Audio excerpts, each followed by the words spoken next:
Aper, la marque de vêtements qui respecte votre identité. En vente exclusive sur aper-mode.com. Présente. Ici Sud Radio. Les Français parlent au français. Je n'aime pas la blanquette de veau. Je n'aime pas la blanquette de veau. Sud Radio Berkov dans tous ses états.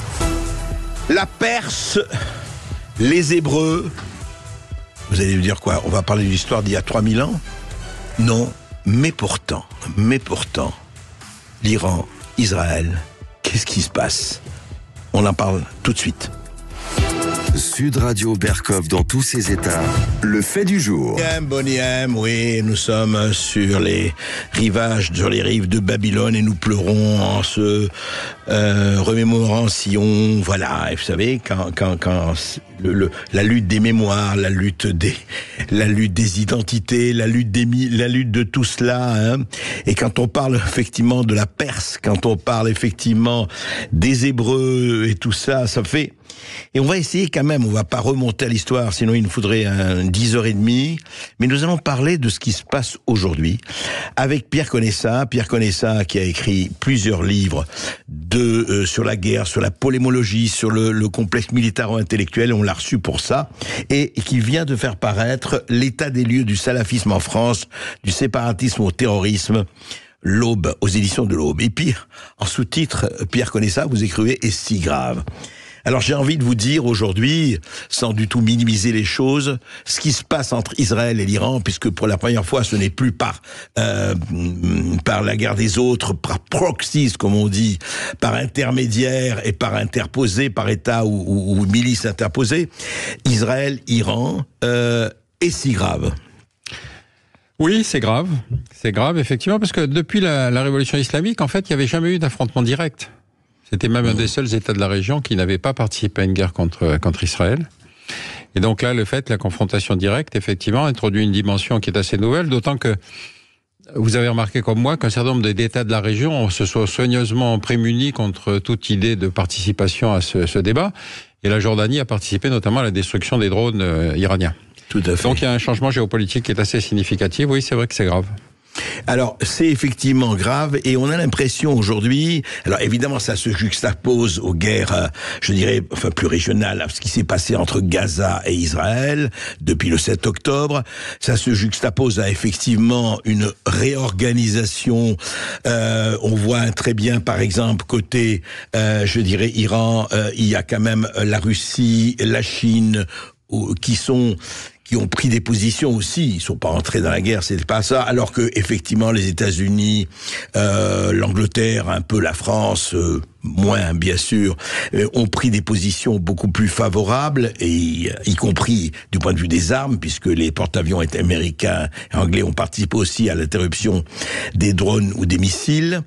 Mais au fond de tout cela, est-ce qu'il y a, parce que ce mélange, la République islamique, la seule République islamique du Moyen-Orient, qui est l'Iran, ce mélange effectivement la politique israélienne, alors qui est très contestée, avec l'occupation des terres de la Cisjordanie, avec d'un autre côté effectivement l'horreur du massacre du 7 octobre, mais aussi, il faut bien dire, la riposte israélienne qui a fait des dizaines de milliers de morts. Tout ça, est-ce que quand vous dites c'est grave, est-ce que c'est quelque chose qui va s'installer, parce qu'elle est installée depuis, j'allais dire 100 ans, mais depuis très longtemps dans la durée, le refus de part et d'autre. Est-ce que c'est quelque chose qui va se développer, ou à votre avis, nous allons aller vers une guerre ouverte et aux conséquences imprévisibles? Je crois qu'en tout cas, sur le conflit actuel, il faut prendre les faits, pas la théorie, tel que ça s'est déroulé. Première chose, c'est que, effectivement, dans la condamnation qui commençait à apparaître un peu partout contre les massacres à Gaza, y compris dans les universités américaines, dans les grandes démocraties, etc., Netanyahou a choisi d'internationaliser. C'est-à-dire, c'est lui qui va prendre l'initiative de détruire le consulat ou l'ambassade iranienne à Damas, c'est-à-dire sur un territoire étranger. Bon, il y a 9 gardiens de la Révolution, mais il y a 16 morts, et il y a 2 généraux des passes d'Aran. D'ailleurs, c'est pas rien. Oui. Je ne connais pas... Au titre, hein, à titre oui, très absolument. important. Oui. Mais je veux dire, je ne connais pas de pays qui, voyant une de ses ambassades à l'étranger bombardée par un État tiers et qui a autant de morts d'un coup, ne réagissent pas. Mais par contre, si c'est l'Iran qui réagit, on dit « Ah non, ça, il déclenche la guerre ». Or, vous avez remarqué que cette guerre, cette réplique iranienne a été d'une incroyable inefficacité. Une pluie de drones détruite à 99%. Il y a donc 16 morts d'un côté, 0 de l'autre. Alors vous me dites, mais attendez, c'est pas le bilan des morts qui compte, c'est l'intention politique. Non, c'est pas vrai. Parce que chacun perçoit évidemment... sauf qu'ils ont envoyé des missiles pour tuer, enfin des drones pour tuer. Mais quand on a un système comme celui-là qui est détruit à 99%, je voyais les manifestations dans les rues de Téhéran qui fêtaient cette réplique. Je suis pas sûr qu'ils aient les chiffres, si vous voulez, parce que si on leur disait ça a été totalement inutile. Bon, donc on est sur quelque chose, si vous voulez, qui est un jeu d'hypocrite. Mais alors Pierre connaît ça à votre avis, parce que les mollahs iraniens, on peut leur reprocher beaucoup de choses, d'ailleurs leur fanatisme et ce qu'ils font aux femmes iraniennes, n'en parlons pas. Mais ils savaient ça. Ils ont fait ça juste pour montrer à leur peuple que, attention, on ne laisse pas sans réagir. Ils connaissaient la qualité des drones ou des missiles ou pas, à votre avis? Oui, mais en même temps, si vous voulez, ils sont pas dans la gamme de missiles qu'ils possèdent probablement, qui étaient capables de percer d'hommes de fer. Si vous avez un missile hypersonique, personne ne peut l'arrêter. Si vous avez des drones volant à très basse altitude avec guidage de terrain, etc., vous pouvez pas les arrêter.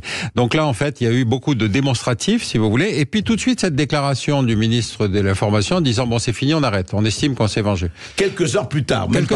C'est-à-dire on se dit bon bah effectivement on est face à 2 systèmes. Moi ce qui me frappe si vous voulez dans cette région c'est qu'il y a 3 radicalismes face à face. Il y a évidemment le Hamas, c'est lui qui a déclenché la chose. Ensuite vous avez Netanyahou qui est un radical depuis très longtemps, qui s'est opposé à toute forme de négociation avec les Palestiniens. Et puis dans le jeu vous mettez les mots là. L'internationalisation voulue par Netanyahou c'est une manière de dire non mais attendez, moi rappelez-vous je suis la démocratie. Mais enfin quand une démocratie est agressive, rappelez-vous Chirac refusant l'attaque contre l'Irak à l'époque de George Bush. Ouais. Il avait un diagnostic juste, un diagnostic réel, pas une intention. Voilà. Alors justement, par rapport à ça, est-ce qu'on peut dire aujourd'hui, parce que je voudrais faire non pas le parallèle, mais je suis extrêmement frappé que...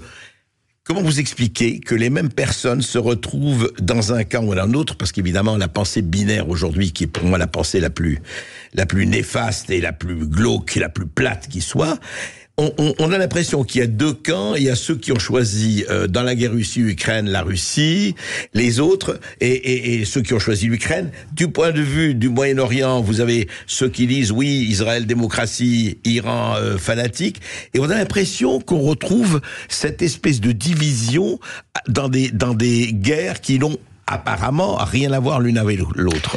Oui, c'est vrai, mais parce que si vous voulez, avec la disparition de l'URSS, toute la pensée géostratégique qui nécessitait de prendre en compte toute crise, où qu'elle soit, puisqu'elle risquait d'être instrumentalisée par l'autre, tout à coup, quand l'URSS disparaît, c'est open bar. C'est-à-dire, vous avez 400 crises à la surface de la planète, et donc finalement, pourquoi celle-là plutôt qu'une autre? C'est là qu'intervient le complexe militaro-intellectuel.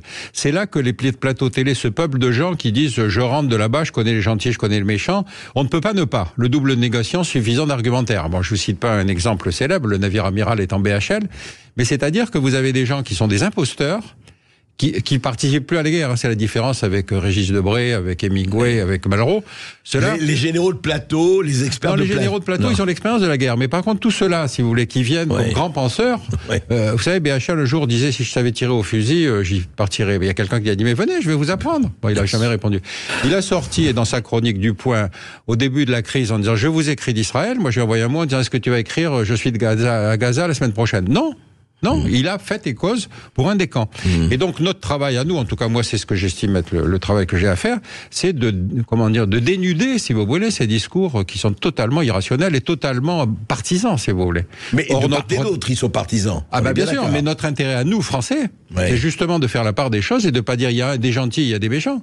C'est de voir dans chaque crise quelle est la part de principe qu'il nous faut défendre. Alors Pierre connaît ça, à votre avis, nous avons pris, le gouvernement français, les autorités françaises ont pris, par exemple, plutôt la fait de cause pour Israël, mais de façon extrêmement modérée, mais ce qu'on a fait pour l'Ukraine, avec les 50, les 100 milliards, etc. donnés, et en disant nous continuons, ça venait quoi? Pourquoi on n'a pas été plutôt médiateur, et non pas neutre, mais enfin au moins médiateur, à votre avis?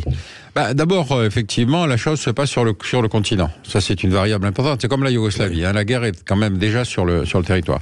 La deuxième chose, c'est que Macron a maintenu le contact avec Poutine très, très tard, et toute l'opposition lui disait, mais comment vous osez parler avec ce type? Mais si vous parlez pas avec vos ennemis pour des négociations, je vois pas tellement l'intérêt de faire de la diplomatie.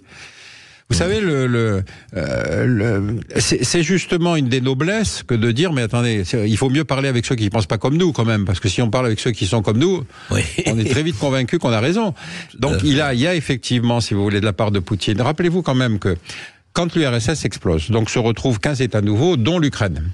L'Ukraine, ça avait été découpé par le camarade Staline, commissaire aux nationalités, qui s'était évidemment acharné à faire des découpages qui feraient que de toute façon, il n'y a aucun État homogène. Il fallait qu'il y ait toujours une petite portion qui permette justement à Moscou d'intervenir. Quand ces États éclatent, vous avez partout des États qui sont hétérogènes. Sur le cas du Donbass et du Donetsk, il y avait donc une proportion de russophones.